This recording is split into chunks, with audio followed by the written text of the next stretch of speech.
Oye, buen día, amigos. Buen día tengan todos ustedes, los que seguramente en este momento están saliendo del apagón y están sintonizando Global TV. Porque con el apagón, ¿qué cosas suceden? Pasan muchas cosas. Lo que pasa es que los venezolanos acostumbrados, yo diría que hasta mal acostumbrados a vivir bien, porque hay que decirlo así, comenzaron a valorar la importancia de la electricidad en sus vidas, ¿no? Pero la electricidad también trajo cosas. Digo, la electricidad hizo que se nos perdieran cosas importantes también en nuestra vida, ¿no? Por ejemplo, fíjate tú lo que ocurre con el apagón, tantas cosas, ¿no? Tal como tú decías ayer, mucha gente considera una desgracia pasar 2 horas y media o 3 horas en la cola para surtir el tanque de tu carro de gasolina, y no es así, porque se ha demostrado que la socialización de la gente es mucho mayor, porque se consiguen allí. Sí, se hacen amigos. Se hacen amigos, e incluso hasta se dirimen cuestiones de orden familiar, porque hay parejas que entran en la cola por las dificultades que tienen las redes para tener la gente comunicada. Los maridos y mujeres y esposas se ven obligados a tener que hablar y resuelven algunos asuntos de cardinal importancia para la vida de ellos y de sus hijos. Sí, y ahí se han dirimido nuevos matrimonios, claro, y nuevos divorcios. Con el apagón, ¿no? Siempre ocurren cosas buenas. Lo único malo es que lo que no se ha podido superar es cómo preservar los alimentos en buen estado. No se ha logrado satisfacer la necesidad de cierta comodidad ambiental, digo, por cuestiones climáticas, ¿no? Pero por lo demás, mira, yo creo que si en algo hay que criticarle a los gobiernos anteriores, porque desde 1800 y tantos en el Zulia hay electricidad, fue justamente haberse dejado seducir por ese engendro del diablo, porque no otra cosa es la electricidad. Una suerte de engendro del diablo que nos transportó a mundos que no eran buenos. Yo incluso hoy había pensado comenzar esta conversación contigo preguntándote ¿cómo era el mundo cuando no había política? ¿Cuando no había política? Sí, ¿cómo era el mundo cuando no había política? Porque generalmente ahora es sencillo, cuando tú no tienes explicación para lo que está ocurriendo, dices, esa es culpa de la política y por supuesto de sus practicantes, los políticos, ¿no? Sí. Entonces yo dije, bueno, pero oyendo la canción, porque la canción inspira, la canción esta que pusieron ahora aquí es una canción... El apagón. El apagón. De Yuri. Sí. Yuri creo que es, ¿no? Yuri. Debe ser Yuri, porque es así muy ¿cómo se llama? No sé. Bueno, no importa quién se la atribuya, lo importante es el apagón. Venezuela, que vive de apagón en apagón. O de alumbrón en alumbrón. O de alumbrón en alumbrón. Nosotros deberíamos, como te digo yo, marcar la pauta en cuanto a tratar de salir de la electricidad de nuestras vidas, Arena. La electricidad se nos metió como un espíritu malo. Bueno, Francisco... igual que la política. Francisco, la electricidad es la base del desarrollo, no hay otra. Si queremos tener desarrollo, tenemos que tener electricidad, hermano. No puedes decir que la electricidad es la orina del diablo, así como el petróleo es el excremento. El excremento del diablo. Sí. La electricidad sería la orina del diablo. Sí, claro, no puedes claro. calificarla de esa, porque estamos, por ejemplo, la gente nos está viendo gracias a que está ahí electricidad. Si no hubiese electricidad... Ajá, pero entonces resulta que por estar la bendita electricidad, tú vienes y comienzas a decir cosas que no deberías decir. Ese es otro problema. Entonces le genera daños colaterales a otros. Entonces, y hay quienes se molestan por las cosas que tú dices. Si no hubiera electricidad, tú dirías las cosas, pero nadie las oiría. Bueno, eso también es cierto. Claro. Y me quedaría como una voz en el desierto también, ¿no? Sin duda. Nadie las escucha y todo el mundo contento, porque claro. Si tú no pones las puntos sobre las IES sobre lo que está pasando, la gente está tranquila. Y tú no tendrías ningún inconveniente en seguir viviendo. Ahora, mira la cosa positiva de los apagones. Con los apagones la gente está más en su casa. Sí, cómo no. ¿Verdad? Comparte más en la oscuridad, hay más intimidad. Sí. Probablemente tengamos una explosión demográfica dentro de poco, porque con los apagones la gente apaga, los televisores se apagan, no se oye la radio, no se va a la internet, y la gente tiene necesariamente que tener más intimidad, más roce, más contacto entre sí. Eso es verdad, eso es cierto. ¿Verdad? Entonces, es posible que dentro de poco, dentro de 9 meses, tengamos una explosión masiva de nacimientos. No creas, no creas, porque fíjate que para luchar contra el fenómeno de la explosión demográfica, han ocurrido otros fenómenos. Por ejemplo, la gente ya no come lo que comía antes, y generalmente en las noches cena con carbohidratos, y los carbohidratos te generan llenura, y la llenura te impide el movimiento. Bueno, no sé, Francisco. A mí no me digas esa cosa. El carbohidrato impide el movimiento. Entonces, al no haber movimiento, no hay. No sé, Francisco. No, Arena, mira, yo qué te digo. Mira, yo que a veces ceno con yuca. pero tú sabes, pero está bien, pero en tu caso, pero te voy a dar un consejo. La yuca, cuando las vayas a cenar, tienes que cenarla cocinada al vapor. No es lo mismo la yuca cocida que la yuca al vapor. Bueno, no sé, chico, yo conservo el movimiento. Pero tú eres un tipo que siempre estás en movimiento, pero mira, no se conocen. Bueno, tú sabes que de este país, afortunadamente, tampoco conocemos cifras de nada. Es decir, tampoco sabemos cuál es el crecimiento de la población. Sí. Porque ¿desde cuándo no hacen un censo en este país? Bastante. Ajá. Y ya la gente... No solamente el censo, aquí no recogemos cifras de nada, de inflación, de movimientos de no hacemos nada, absolutamente, hasta el punto de que hoy se le echa la culpa a un banco privado cuando la culpa es del Banco Central de Venezuela, porque no conocemos la cifra. No, pero fíjate lo siguiente, Venezuela, como no tiene cifra, es un país descifrado. Es un país indescifrable. Sí. Ahora, yo recuerdo, y ya veo que la conversación hoy va por buen derrotero, hasta que Mario nos traiga café, pero lo siguiente, a un premio Nobel, que no recuerdo el nombre ahora, le preguntaron que cuál era el aporte que él podía darle, el consejo que él podía darle a los países de América Latina. Por supuesto, el premio Nobel de Economía era un americano, o en su defecto probablemente un inglés, porque esos son los tipos que saben de economía, los americanos y los ingleses. Los demás saben, pero con alguna falla. Y él dijo que él lo que proponía era que estos países se dotaran de un buen sistema estadístico, porque probablemente estaban desviando recursos hacia una actividad que no era tal, y ponía el ejemplo de la pobreza. Y viene a cuento porque aquí hubo un tipo muy preclaro, un hombre de luces, digamos, ¿cómo te digo yo? Un hombre de un conocimiento y una habilidad expositiva. Y sabiduría. Lo único es que él tenía una imagen muy parecida a la representación que yo tengo de el hombre de la oscuridad. El Yuri. El Yuri tenía cara de diablo. ¿Qué se hizo? No, nadie sabe, pero no importa. Elías el Yuri.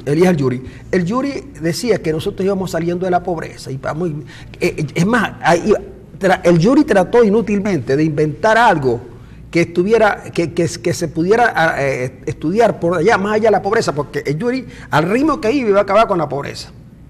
Pero entonces tú le preguntabas al Yuri, ¿y cuál es el transporte público donde viajan los venezolanos que van a trabajar?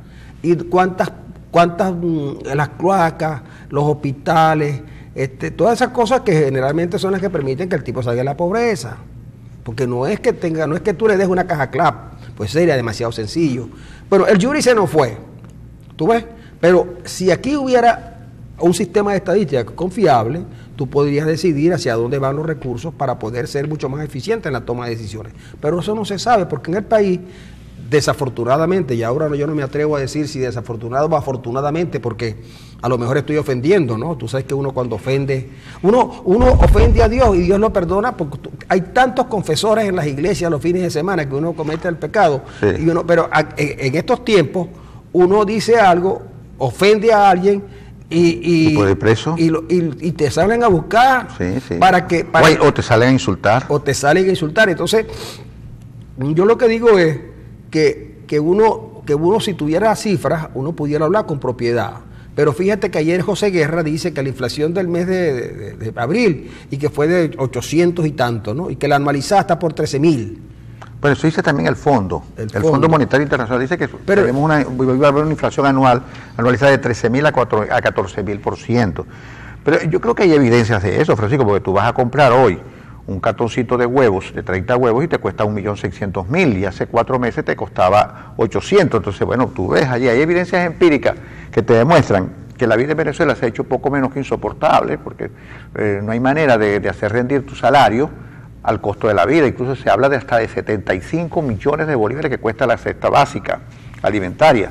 Y ya eso es demasiado, porque se requerirían 56 salarios mínimos para poder hacerse los productos básicos. Entonces hay evidencia. Yo creo que, claro, hay gente que no se quiere dar cuenta de esa evidencia, que incluso llama a uno con palabras increíbles que a uno le cuesta realmente pronunciar a veces, porque uno se siente, si uno la pronuncia, se siente autoagredido de los afectos al chavismo, que dice que aquí no está pasando nada, que aquí todo es culpa de una guerra, una supuesta guerra económica. Bueno, todos sabemos de quién es el responsable. Entonces hay evidencia. No solamente es responsable, sino de que no hay guerra económica. Porque si de haber datos, ¿de acuerdo? El gobierno podría, porque el que más ha perjudicado la falta de datos es al gobierno, que parezca mentira. Pero es que el gobierno no los esconde. Pero justamente, no, el gobierno no los... Es que yo creo que el gobierno no los tiene. ¿Tú crees que el gobierno peca además de ineficiente porque prácticamente no conoce la realidad? No tiene la información posible? Porque yo, por ejemplo, mira, ya yo no me propongo para nada. No, yo no. Yo no me propongo para nada. Pero yo, por ejemplo, hubiera sido un buen ministro o un buen presidente del Banco Central, porque yo le hubiera dicho al presidente Maduro, estos son los datos que tenemos en este momento, vamos a tratar de revertirlos así y tal. Pues resulta que el presidente Maduro cada vez tú pones una figura más oscura en el Banco Central. Entonces yo no sé, porque es que en Venezuela ocurrió un fenómeno muy extraño, que fue que aquí se fue atentando contra lo que llaman la meritocracia. Y entonces se premió la lealtad y no los méritos. Entonces, en el partido de gobierno yo tengo la certeza de que debe haber gente que tiene suficiente conocimiento de lo que ocurre en el país y debe tener también fórmulas para enmendarlo. Pero ocurre que aquí, para poder acceder a un cargo, tú tienes que mostrar más, no conocimiento, no habilidades, sino lealtad. Por eso es que tú ves a economistas como Farías diciendo unas cosas que difícilmente puedan tener calado en una conversación de economistas, y él es economista.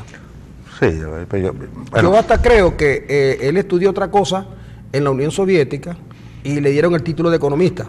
Pero tú sabes que esos países donde están ideológicamente bien amaestrados, estructurados de alguna manera, les impide ver las evidencias de la realidad, las evidencias empíricas. Y entonces Farías hace juicios económicos conducidos por la ideología. Todos, absolutamente todos. Yo creo que hoy se escapa, hoy, pero ayer no. Eso digo cabeza. Que fuera del gobierno ha visto realmente cómo se conduce el país. Pero en el gobierno él se conducía también ideológicamente, hasta el punto de que no le pudo decir a Chávez, no, el millardito no te lo podemos dar, hermanito, porque el millardito prácticamente desnaturaliza al Banco Central. No, al contrario, asumieron de que Chávez... Yo le voy a decir al doctor Maza-Zavala, a propósito de eso, le voy a decir al doctor Maza-Zavala que Gastón Parra, profesor de la Facultad de Ciencias Económicas y Sociales de acá de la muy ilustre Universidad del Zulia. Háblate como cristalino, de la muy ilustre y centenaria. No estaba de acuerdo con eso. Pero como esta conversación va y viene, ustedes no me pueden conseguir por allí rápido el sonido de la marchantica. Ese. No me lo pueden conseguir. Seguro que no, pero es que claro, a mí me gusta conversar con Arena porque es la única persona con la que yo puedo conversar de todos los temas, en serio y no en serio, ¿ves? Y que a la gente le agrada que sea así, porque ¿sabes qué? Que es aburrido tener a dos teóricos hablando. Imagínate tú a Rigoberto Lanz y a Juan Barreto. Sí. Es aburrido. Mientras que tú puedes ahora decir tranquilamente, sin que se ofenda a la audiencia, que un día como hoy, 8 de mayo, se fundó en Venezuela los helados Jefe, que tan buenos. Eran buenísimos. Eran y son todavía, ¿no? Bueno, está bien, pero eran buenísimos los helados Jefe. Y eran de unos venezolanos, de Alberto Espinosa y Mila Fernández de Espinosa, que lo fundaron en Caracas en 1926. Eso es para que mucha gente que dice que aquí, yo recuerdo que había yo no me acuerdo quién era, pero que decía que los helados Copelli que eran buenísimos. No, buenos eran los jefes. Esos sí eran buenos. Pero llegaban aquí, cuando iban a Cuba y decían helados Copelli. Entonces, incluso unos empresarios intentaron montar unos helados Coppelia, pero no supieron montar la cosa. En cambio, si le hubieran pedido la tecnología AF, que tiene, mira, desde el año 26, el 8 de mayo, la marchantica.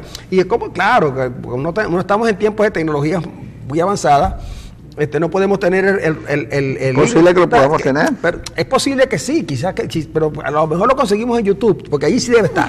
En YouTube está todo. Ahí está. Como que el doctor Google. Pero verdad que provocaba. ¿A ti no te provocaba comer helado? Cuando yo escuchaba la marchantica F, iba corriendo a pedirle un dinerillo a quien estuviera más cerca. Sí. Un heladito, una cosa. Y las mamás entendían que había que darle el heladito al muchacho. Y nosotros comíamos helado, Arena. Claro. Ahora no se puede comer helado.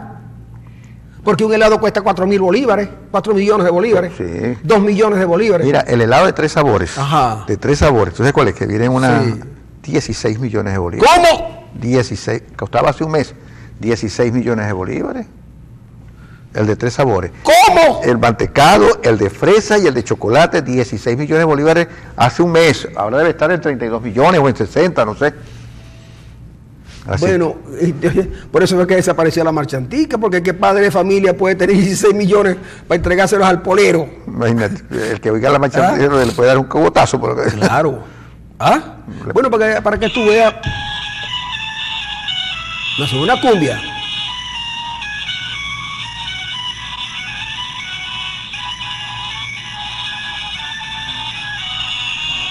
No, esa no es, busca otra. No, esa no es. No. No es, pero bueno, está ahí, es verdad que dice F, pero no es. Tampoco es. Esta fue la marchantica que fundó Eduardo, ¿cómo se llama? Lorenzo Fernández. Yo creo que Lorenzo Fernández era hijo de la familia, de alguien de los Fernández. Sí. Pero bueno, está bien, ya hemos dicho que Venezuela tuvo muy buenos helados, ¿verdad? Bueno, pero Venezuela tenía excelentes productos. Tenía y mira, en Maracaibo había una firma de helados en Maracaibo que se llama Alfa. Sí, cómo no. Que era una maravilla. Sí, y eso se acabó también, pero aquí se han acabado muchas cosas. Y la mantequilla Alfa. Sí, muchachos. Y la leche Alfa. Y la leche Upaca aún se consigue. La mantequilla ella, pero ya no se consigue mantequilla. No. Mira, el día domingo yo anduve buscando mantequilla, porque una persona muy allegada a mí quería hacer unos cachitos. Que quede constancia. Quería hacer, no poner. No poner cachitos. Hacer cachitos. Y entonces resulta que para eso necesitan mantequilla. Y entonces no había en los principales automercados de Maracaibo, no había mantequilla. Yo sé dónde hay mantequilla buena, en la quesería San Joaquín. Sí hay. Hay mantequilla buena. Exacto. Pero creo que es el único lugar donde tienen una mantequilla que es muy buena. Pero de resto no se consigue mantequilla. Entonces, nosotros teníamos tantas cosas. Yo digo, ¿por qué si antes teníamos estas cosas, por qué las perdimos? Ahora, en Maracaibo se hace un helado muy bueno que es Argentina. La Argentina es una buena marca y es buen helado. Pero yo no sé si lo siguen produciendo. Yo creo que sí, pero se ha industrializado mucho, ¿no? También, porque antes era un poco más artesanal. Bueno, pero es bastante bueno. Es bastante bueno. Hemos perdido muchas cosas, pero hemos perdido calidad en la vida, te digo, porque eso que se te vaya la luz, la energía eléctrica, cuando menos lo piense, es porque has perdido calidad de vida. Cuando tú haces 2 horas, 3 horas de cola para poner gasolina, estás perdiendo una parte importante de tu vida. Bueno, réstale lo que tú pasas en la cola haciendo cola para poner gasolina, réstalo a tu día normal. Es decir, ¿cuántas horas activas puedes tener tú en el día? 9, 10 horas. Bueno, menos 3 horas, reduces el día a pocas horas también. Porque colas para hacer gasolina, colas para comprar algún producto, colas para comprar pan, una cosa. Mira, nunca antes habíamos por aquí. Jamás. Pero fíjate tú, por ejemplo, nos pasó la idea de que parecernos a Cuba. ¿Tú sabes qué pueblo ha sufrido eternamente? Cabimas. ¿De acuerdo? Tanto es así. Sin merecerlo, ¿no? Sin merecerlo, además, claro, habiendo aportado tanto a la riqueza nacional. Pero en estos días como estamos en campaña electoral, que parece que la gente no advierte mucho, ¿no? Cabima, uno de los candidatos, hizo un meeting, muchachos, y aquello se llenó. Eso se llenó. ¿Sí? Sí, señor. Y yo pregunté si estaban entregando la caja clave para ir a recibir la mía, pero me dijeron que no estaban dando nada. Pero aquello se llenó. Bueno, pues hay gente que tiene... Ajá, y entonces si la gente, por ahí es donde yo insisto, en la pregunta, ¿qué ocurría con la gente cuando no había política? ¿No le echaba la culpa a nadie? Pudiera ser. Bueno, lo que pasa es que es una visión de la política, porque ¿qué es la política, en resumidas cuentas? La política en buena parte no es otra cosa que la confrontación, además, de gente que tiene ideas distintas sobre la vida y sobre las cosas, y es la contraposición de ambos. Por eso es que la política siempre es conflictiva, pero conflictiva no quiere decir la eliminación de otros. Conflictiva significa de que la política se construye sobre un espacio en la que entra el conflicto y el conflicto se dirime a través del acuerdo, del diálogo y de la conversación. Pero se trata siempre de la confrontación de ideas contrapuestas del mundo y de las cosas y de la vida. Entonces siempre ha habido política, porque siempre ha habido grupos que se oponen a otros. Pero oye esto, o sea, podríamos considerar como un elemento, como un elemento de la política, lo que dice el economista, el muy afamado economista Alexander Guerrero, que dice, ayer la Asamblea Nacional, por boca de José Guerra, que es un economista que trabajó en el Banco Central y que merece pues reconocimiento, Guerra decía que la inflación de abril había sido 80.1%. que la acumulada llegaba a 897% y que la inflación interanual estaba cerca de los 13.779%. Tú bien decías que la toma empírica de los datos nos permite visualizar que algo está pasando, aunque no puedas llevarla a las cifras. Pero tú sí sabes cuánto paga, que la moneda ha perdido, la pérdida de valor de la moneda. Espéreme un segundo, señor Mario, si no le molesta esto. Pero Alexander Guerrero dice lo siguiente, es decir, el precio del dólar en bolívares que se corresponde con la data que manipula la Asamblea Nacional es la tasa de cambio de DICOM, tasa de cambio oficial. Ello habla de la alianza de la Asamblea Nacional con el gobierno en materia de minimizar la data hiperinflacionaria. ¿Tú puedes creer que esto tenga fundamento, chico? ¿Tú puedes creer que Alexander Guerrero le pueda hablar a alguien, chico? Este señor Guerrero debe haber perdido la cabeza. Seguramente un chi cuadrado, una T de student o el símbolo de la integral se le quedó atrapada por ahí en el cerebro y el hombre estas son las locuras que ocurren en Venezuela. Vámonos a la pausa porque puedo terminar también demente. Demente.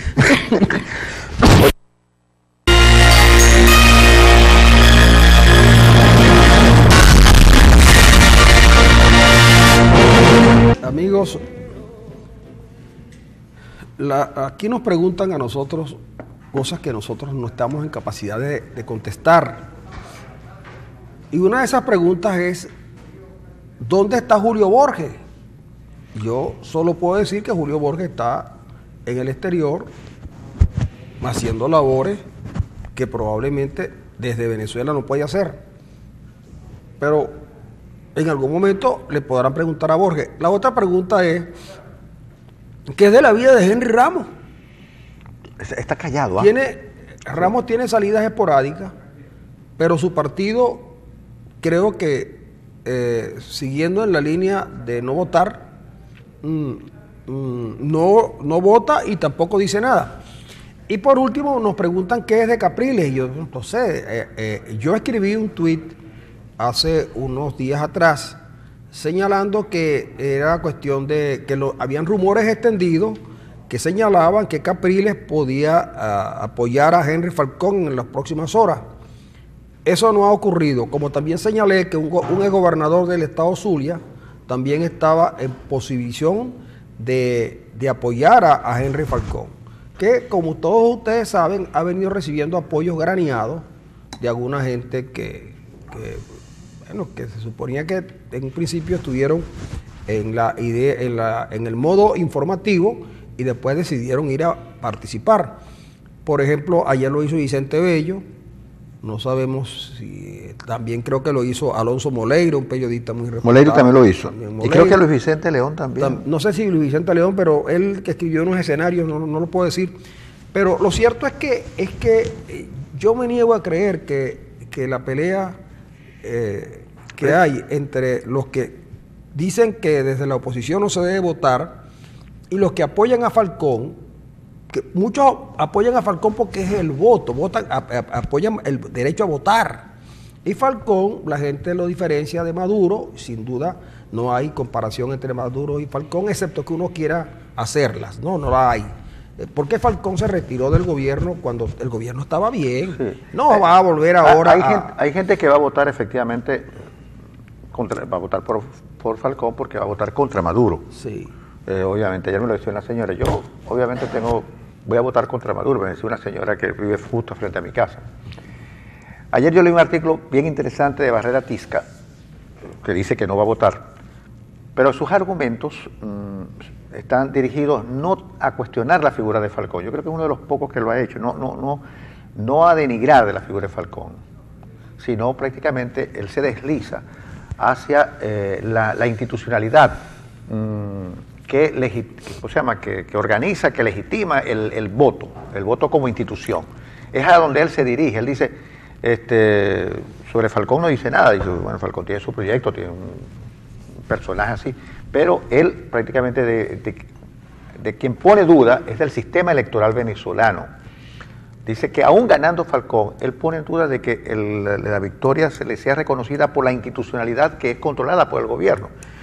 Inclusive habla y hace una exposición bien detallada de la diferencia que hay entre ganar las elecciones y la toma de posesión del nuevo presidente en el supuesto negado de que ganara Falcón. Es decir, porque la Asamblea Nacional Constituyente y el CNE se cuidaron mucho de eso. Adelantaron las elecciones, pero no adelantaron... No recortaron el mandato presidencial. Recortaron el mandato presidencial. Entonces, yo creo que los argumentos de lado y lado, Francisco, son argumentos que tienen peso. No, yo creo que sí, que tienen peso. Lo que yo no logro comprender es cómo gente natural, que de su manera de ser es tolerante, hoy se esfuerzan por hacer valer su opinión a través del insulto. Es decir, cuando tú pasas de los argumentos políticos a los argumentos personales.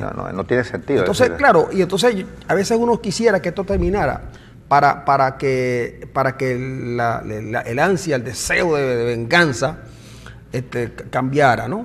¿Por qué? Porque resulta que yo decidí ir a votar. Hace bastante tiempo. Lo que no quiere decir que los medios donde yo me desempeño tengan la obligación de hacer las cosas en las que yo creo. La toma Francisco Rojas. Yo tomé la decisión de ir a votar. Y por supuesto, si voy a votar por Falcón. ¿Por qué? Porque no me gusta Maduro. En una sociedad democrática eso es lo normal. Ahora, ¿tengo yo que ser objeto de insultos permanentes porque a alguien le parece que lo mío es una traición? ¿Traición a qué? ¿A quién he traicionado yo? Yo creo, Francisco, que nuestro gran problema como sociedad es que se ha impuesto una representación social de la política, que es la relación amigo versus enemigo. ¿Quiénes son tus amigos? Los que piensan como tú. ¿Quiénes son tus enemigos? Los que piensan diferente. Fíjate tú que, por ejemplo, cuando en el año 2005, creo, no recuerdo si es 2005, Julio Borges, de Primero Justicia, fue a votar. Y nosotros celebramos que votara Borges. Que votara. Y yo lo di en aquel momento, no recuerdo en qué emisora o en qué televisora estábamos, pero sí recuerdo que estábamos en Urbe Televisión, sí. Yo recuerdo que nosotros dijimos que a mí me parecía que Borges había hecho un gesto y que lo que había era que discutir si Borges tenía o no tenía razón. Pasó el tiempo, ¿no? Pasó el tiempo y luego el chavismo en el gobierno se divide la Asamblea Nacional y quedaron que si la oposición hubiera votado y hubiera obtenido 40 o 30 o 5 o 10 diputados, la situación hubiera sido diferente, pero no. En aquel momento el que decía que había que votar era un irresponsable. Incluso yo recuerdo cuando arrancó lo del paro petrolero, que aparecía ahora son unos tipos que tienen toda la razón del mundo. Señor Chávez, el señor Chávez de Globovisión. Y cuando decíamos que no podía ser que Globovisión se hubiese convertido, digamos, que dictar la pauta, ¿no? Sí, y entonces recuerdo que Rabel votó a Mingo Porque Mingo se negó a entrevistar a Henry Ramos. Una suerte de Jaime Bailey que tenemos ahorita. Entonces digo yo, pero bueno, ¿por qué nos acostumbramos algunos a vivir en democracia y a tratar de hacer valer nuestras opiniones? Y a veces cuando nuestras opiniones no dan para convencer a nadie, pues nos quedamos tranquilos. Pues no. Entonces, hoy un grupo de venezolanos pretende rescatar el derecho a voto, porque el otro elemento es el siguiente. Hasta donde yo sabía, las dictaduras, lo primero que le quitaban a la gente era el voto.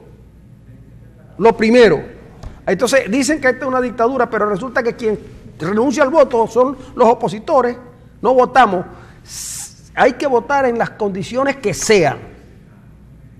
Había que votar. ¿Por qué no se hizo la elección? ¿Por qué no hubo candidatos de la oposición? Porque no se pusieron de acuerdo. Entonces por eso es que yo a veces siento mucha pena por un liderazgo que nunca ha sido capaz de reconocer sus errores.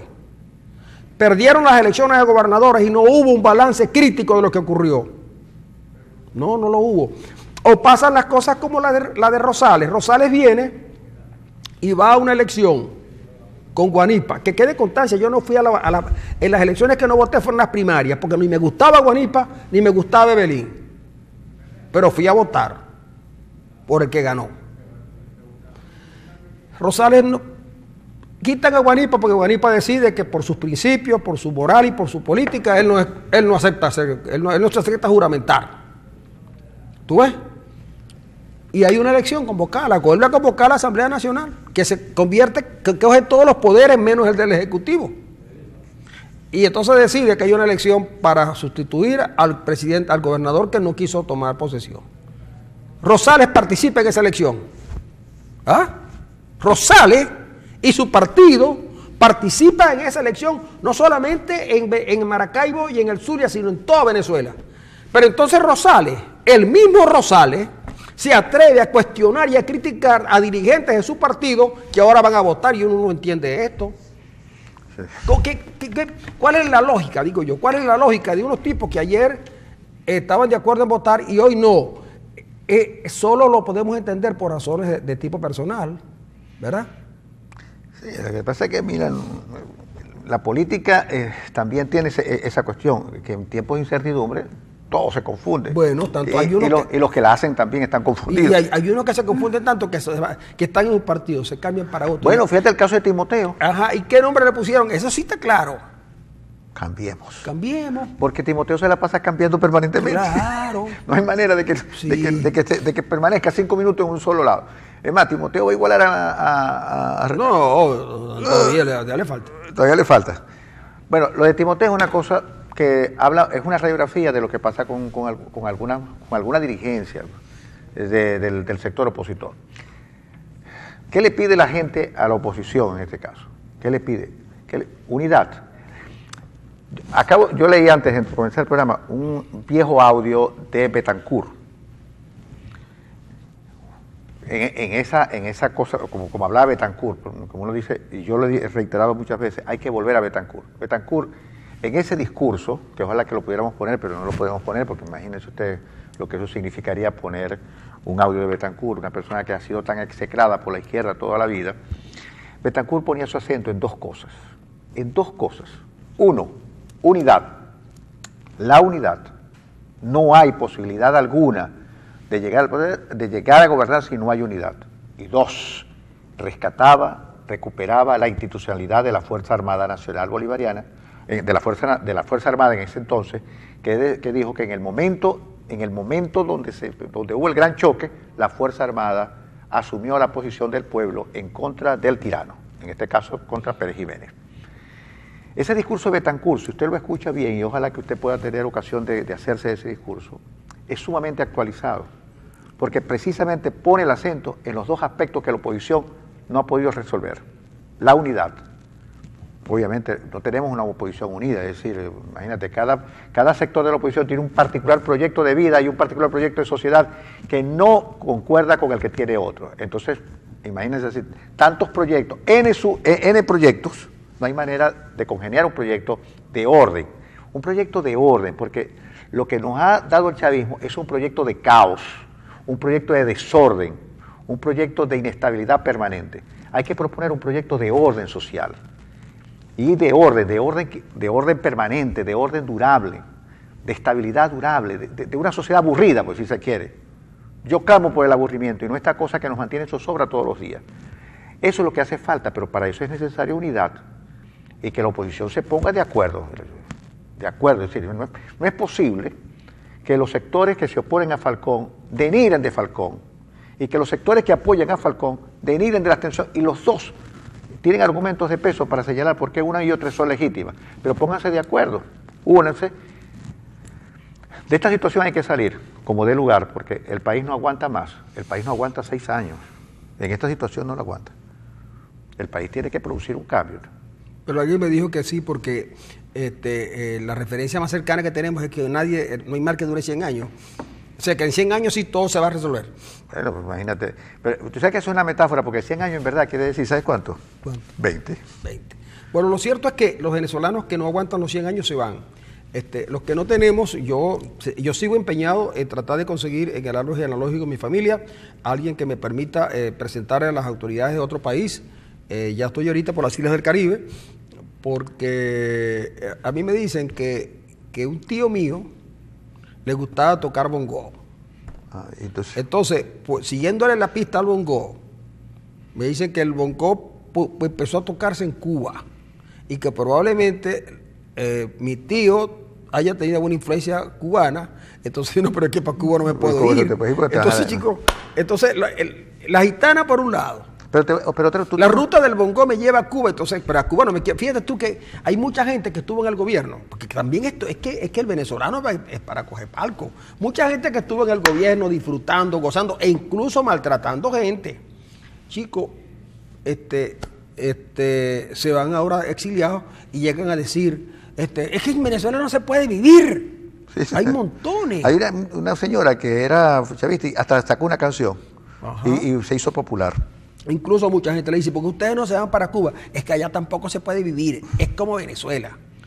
Entonces yo lo que quiero, yo no me puedo ir. Pero sigue la pista tu apellido. Bueno, pero Rojas. No lo conseguí. Pero no en español, no en castellano, sino en inglés. No. Red.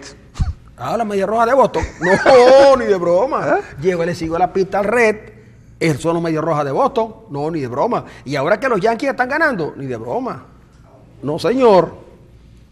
No, señor. Yo sí es verdad que no tengo dónde irme, es verdad que no.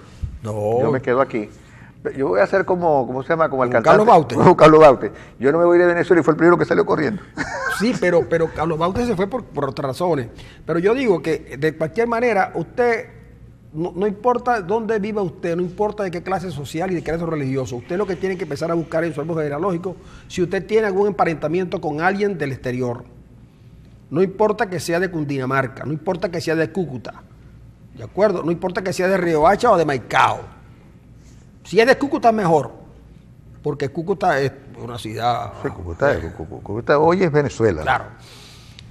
Pero lo que le digo es lo siguiente, que hay que seguir buscando porque si no uno sufre.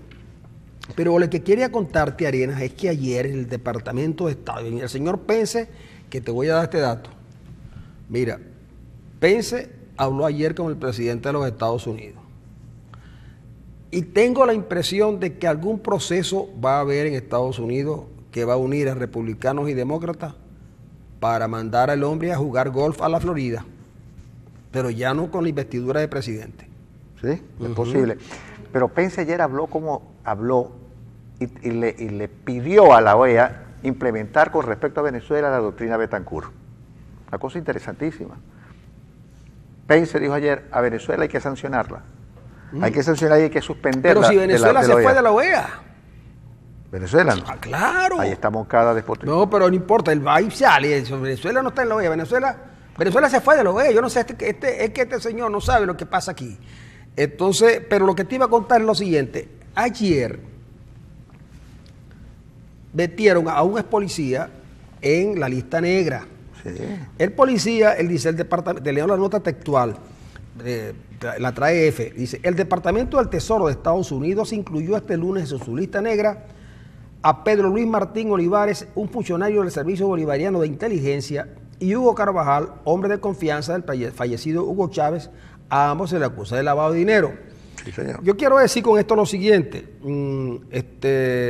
Luis Martín Olivares es poco conocido, pero el Pollo Carvajal sí. Ahora bien, el Pollo Carvajal le dijo a los Estados Unidos que si le daban a él, que si a él le daban inmunidad, él iba a los Estados Unidos a declarar. Nunca le respondieron. Yo no voy a poner a decir que a abogar por la inocencia del Pollo Carvajal, pero yo se lo hubiera dado. Mira, yo voy a Estados Unidos a declarar porque yo soy inocente. Porque seguramente en esas listas también meten a gente que no está comprometida. Pero lo cierto es que Pedro Luis Martín Olivares está acompañado de dos individuos más, de Walter Alexander del Nogal Márquez y Mario Antonio Rodríguez Espinosa. Dicen que por haber proporcionado ayuda financiera y tecnológica a Olivares para sus actividades de narcotráfico. Como resultado, el Tesoro sancionó a 20 compañías de Venezuela y Panamá. A Venezuela por esta vía no le van a quedar compañías. Porque han sancionado compañías que yo creo que ni existen en Venezuela. Entre las que ha acabado el gobierno. Pero Conoco sí sancionó una que nos pertenece. Pero ten cuidado, entre las que ha acabado el gobierno, porque ha acabado un montón de empresas, y las que sancionan los gobiernos extranjeros, sí, no va a quedar empresa. No va a quedarse. Yo no sé si la bisabuela mía que vende los golfeados y los también está sancionada. Está sancionada. No sé si la habrá registrado. No, pero la sancionaron. La sancionaron. Porque tú sabes que fue el colmo de mi bisabuela, que ella viene, ¿no? Y entonces sube el piñonate. ¿Pero qué? También subió la lechosa y subió el azúcar. Y entonces, pero le dicen, bueno, pero bueno, ¿cómo es que tú vas a aumentar los precios? Es que las pepitas ¿sabes que al piñonata le ponen las pepitas de la lechosa? Sí. Sí, le da un sabor particular al piñonate. Y es muy bueno, ¿no? Medio amargoso. Sí, un toquecito, pero con el dulce y la cosa. Y entonces, chicos, ¿sabes qué fue la respuesta de ella? Es que las pepitas de lechosa están dolarizadas. No me digas. Claro, la gente las sigue comprando, igual que las galletas de piedra. Las de piedra son las que te quedan los dientes pegados en la galleta. Sí, los que tengan plancha, a favor a tenerse. Bueno, entonces, tú ves que el Pollo vino y le dijo, y no le dijeron nada. Ahora, a Walter del Nogal lo han acusado en todas partes. Y está libre todavía. Pero ayer se rumoró, y a eso voy a la noticia, que un señor de apellido Galindo, que era la mano derecha de Reverol, que aquí lo saben todos, estaba volando hacia un aeropuerto de la Florida. ¿De acuerdo? Y ya viene un avión. Y llegó. Y yo no sé si llegó, pero yo dije, bueno, pero ¿qué de malo tiene que un venezolano quiera ir a los parques? Yo sé de un venezolano que cuando él sale de aquí, él está en el aeropuerto. Él es diputado. Sí. Sí, es diputado. Él está en el aeropuerto, él se monta en el aeropuerto. Cuando él va al aeropuerto, él lleva una franela, del Che Guevara. Una vez que el avión arranca, se quita la franela. Va al baño, se pone la franela de Mickey. Y con eso llega a la Florida. Bueno, pero está bien. Sí. Es un hombre que ese pertenece al partido de Timoteo. Igual que cuando llega. Se quita la de le pone la otra. Bueno, lo cierto es que yo digo que Galindo también tiene derecho de ir a ver a los parques, ¿verdad? Sí, a lo que no ahora que hay unos parques temáticos, hasta el señor Fallón. A lo que no tiene derecho Galindo. Jimmy Fallon, ¿qué se llama? El comediante norteamericano. Fallon. Bueno, ese señor tiene un parque temático. Sí, bueno. Bueno. A lo que no tiene derecho Galindo es a cantar de lo lindo. Yo no sé. Mario debe tener familiares en Disney. Mario sí, Mario tiene Disney. Pluto. Ayer.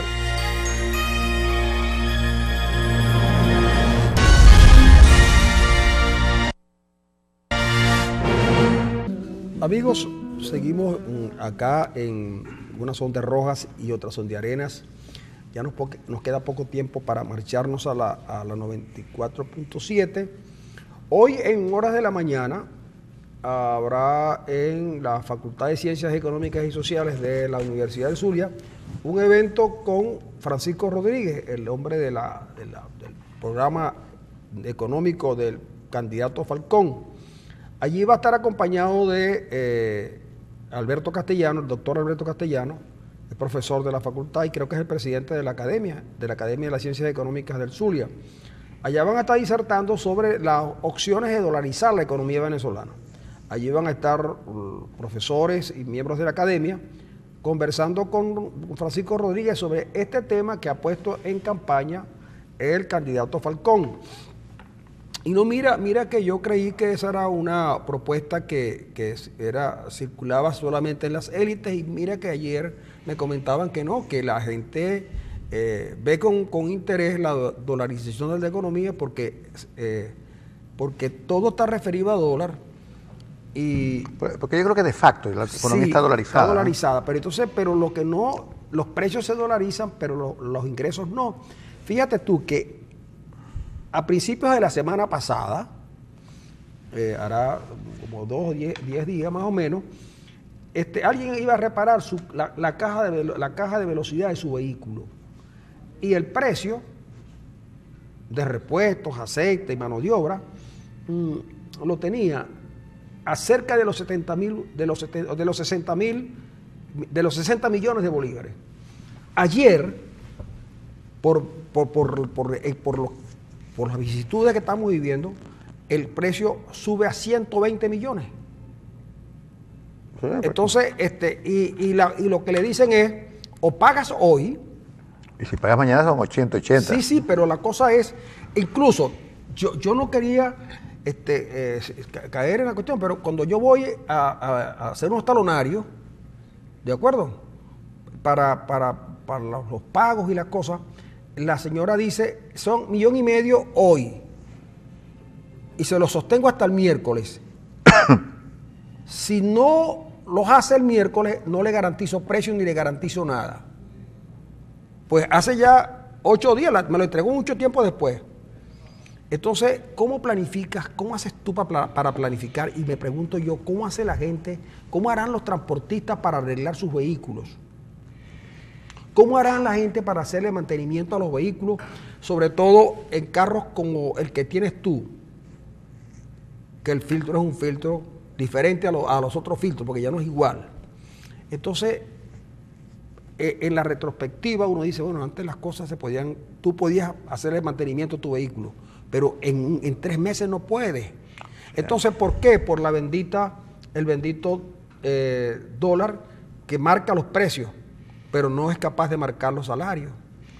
Sí, entonces mañana va a estar con nosotros acá en el canal Francisco Rodríguez, el mismo que va a estar hoy en la Academia de las Ciencias Económicas y Sociales, va a estar con nosotros mañana en la mañana, y vamos a tratar de que él nos explique, un economista bastante brillante, bueno, ha trabajado en organismos internacionales y es un conocedor de la política venezolana, porque de verdad, a pesar de que la gente anhela un salario en dólares, habría que ver cuál es la viabilidad real de una economía y si eso realmente pudiera.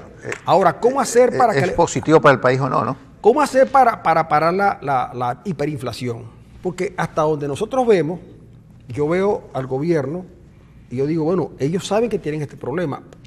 ¿Qué medidas están tomando? Nadie sabe. Yo creo que no están tomando ninguna. Pues el gran problema es eso. Yo creo que el gran problema del gobierno es la inacción para enfrentar la hiperinflación. Es una cosa gravísima. El gobierno omite realmente enfrentarse a ese gran problema que tenemos, porque su pelea es otra, cómo quedarse en el poder quizás hasta que Dios quiera, si es que Dios quiere esta cuestión.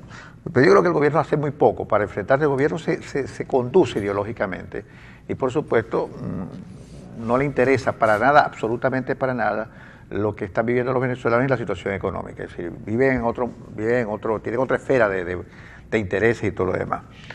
Y eso es realmente lamentable. Es decir, que probablemente al gobierno le sale lo que alguna vez le dijeron a Bush, es la economía, estúpido.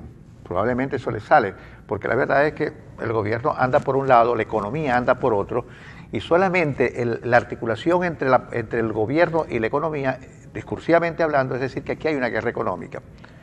El presidente lo ha dicho, denme 10 millones de votos y resuelvo el problema de la guerra económica, pero la gente sabe perfectamente, y nadie va a creer en ese discurso, porque hace 3 años él dijo, voy a colocarme frente a la guerra económica, y la guerra económica, que obviamente es un invento, que no existe, es la guerra que nunca existió.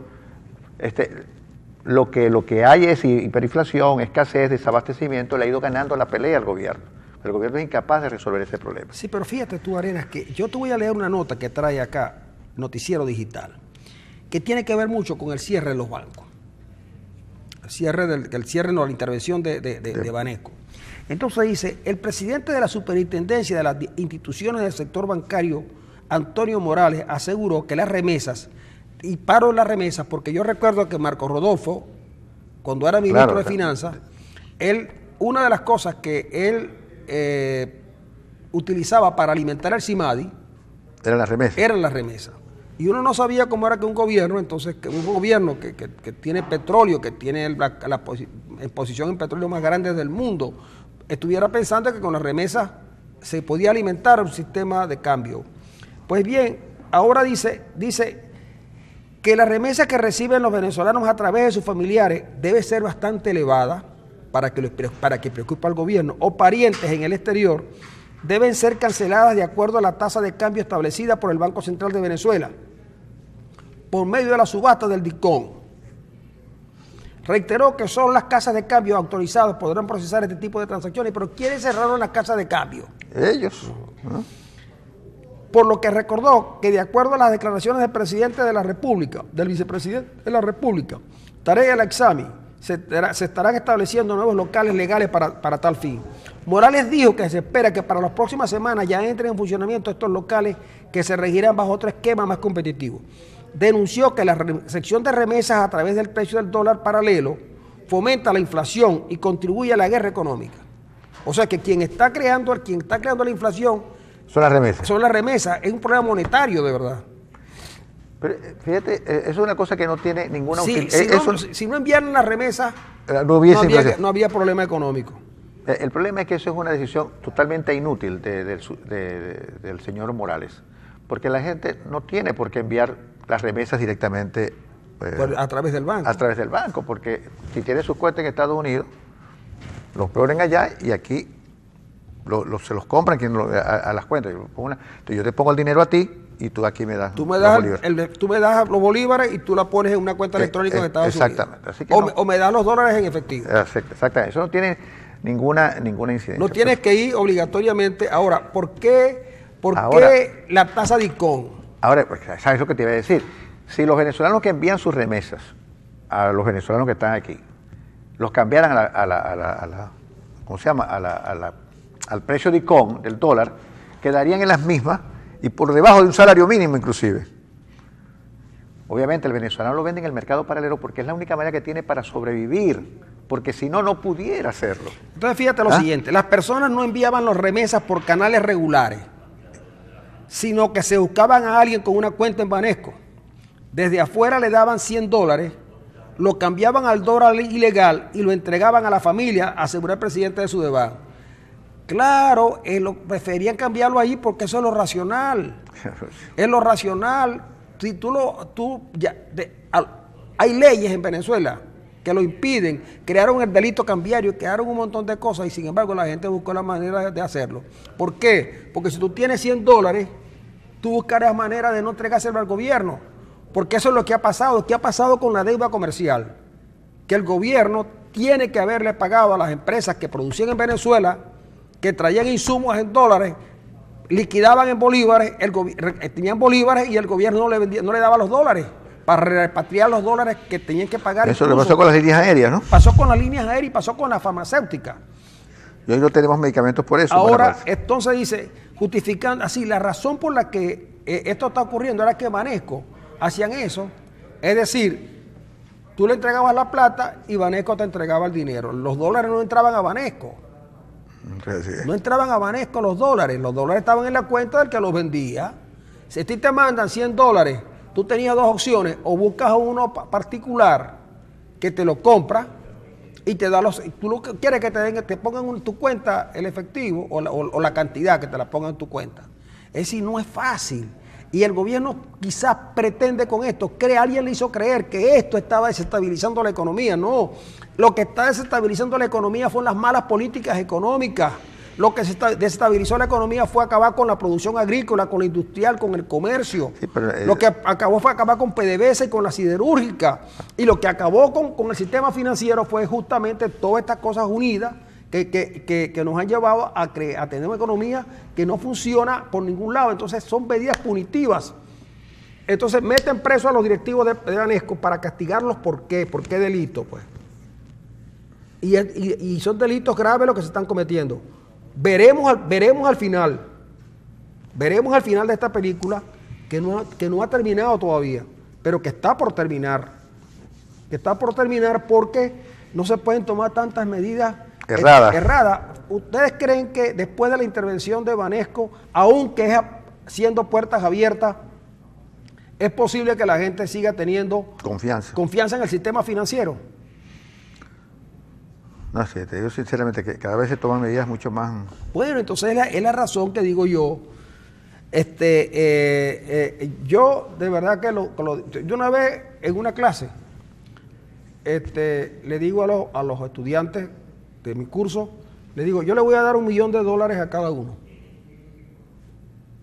Ya se sabía de la fractura grande que había en la economía venezolana. Y me voy a ir. Y cuando yo venga, ustedes me tienen armado un plan de negocio con ese $1 millón. Cuando yo llegué, solo 2. Lo habían hecho. Los demás. Lo habían cambiado. Era negocio cambiario. ¿Qué les expliqué allí? Que el ser humano es un ser racional. Que el ser humano funciona de acuerdo a su racionalidad, no la racionalidad del Estado. Por eso es que el Estado impone, pero no puede imponerle cosas que vayan sobre la racionalidad a la gente. Cada quien asume la posición que más le conviene, aun cuando esa posición perjudique a otros. Por eso es que el Estado es el que regula, por eso es que el Estado es el que norma, pero tiene que entender que no puede hacerlo violentando los derechos a la racionalidad que tiene cada ser humano. A la racionalidad económica, ¿no? Claro. Entonces, estas son medidas que en vez de ayudar perjudican. Y mucho, pero tú se los dices y lo más seguro es que... ¿Te llaman desestabilizador? No, te llaman desestabilizador o intentan entonces callar lo que tú le dices. Si una de las cosas que el gobierno tiene es que aún con la cantidad de medios que utilizan para informarle a la gente queda peor. Pero es fácil todavía recoger un dinero para llevar a la gente a los actos, pero a los actos donde no se les dice nada. No, y además de eso, es decir, la gente se cansa de la misma retórica.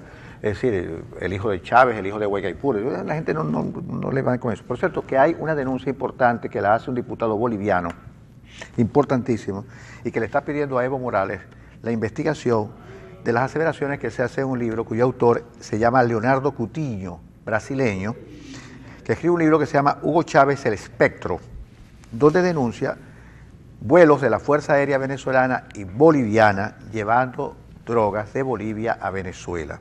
Este diputado le dice a Morales que ya es hora de investigar realmente las aseveraciones que se dicen en el libro, que están perfectamente documentadas y que de ser ciertas ponen en entredicho la institucionalidad de la Fuerza Aérea Boliviana, por lo menos, ¿no? Porque él habla de vuelos conjuntos entre Fuerza Aérea Venezolana y Fuerza Aérea Boliviana. Esa es una denuncia. La otra cosa es que Lula está contando ya los días.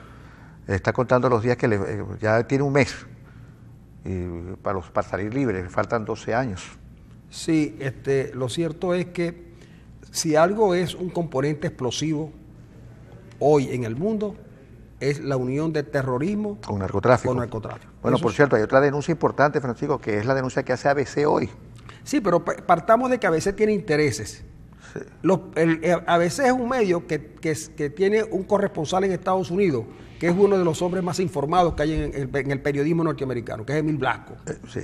Ok, pero resulta que la información sobre terrorismo y sobre narcotráfico la manejan los gobiernos, al punto que en estos días, con la decisión que se tomó sobre Banesco, hubo embajadores que se reunieron. Pues es que cuando tú tocas a Banesco, no estás tocando solamente los bienes de Escotet. Estás tocando intereses incluso españoles. Claro, estás tocando intereses mucho más allá de lo que tú consideras tu frontera y soberanía. Sí. Entonces, cuando decimos, miren, hay casos a los que hay que seguirle la pista. El caso de los sobrinos no terminó. El caso de Marlon Marín no termina. Las denuncias que hacen, a las que tú te estás refiriendo, no ha terminado. Y obviamente cuando eso conforma un expediente, comienzan a buscar explicaciones y las explicaciones terminan con la mujer de Porfirio Lobo acusada de refraudarse de 6 millones de dólares, de acuerdo, la esposa de Porfirio Lobo, que ya tiene un hijo preso con narcotraficante en Estados Unidos, el hijo del presidente Lobo, preso en Estados Unidos por narcotraficante. ¿Y sabe qué dijo su papá? Dijo, yo le di una crianza para que él fuera una persona de bien. Yo hasta ahora creo que es inocente, pero si es culpable, que pague por su delito. Y vaya que culpable es, pues le metieron 24 añitos nada más al hijo Porfirio. Tiene que pagar su Y la única manera de rebajar esos 24 es echando dedos. Y vaya que aquí en América Latina hay a quien echarle dedos. Mario, nosotros vamos a tener que irnos por hoy porque veo que tú estás conversando, tú no nos estás atendiendo, no me diste más café. Estamos muy molestos. Emanuel tampoco. Y estamos muy molestos, Mario, estamos muy molestos, estamos bravos realmente, porque fíjate, mira. Bueno, quedó la borra para leerla. Hoy va a salir el 69.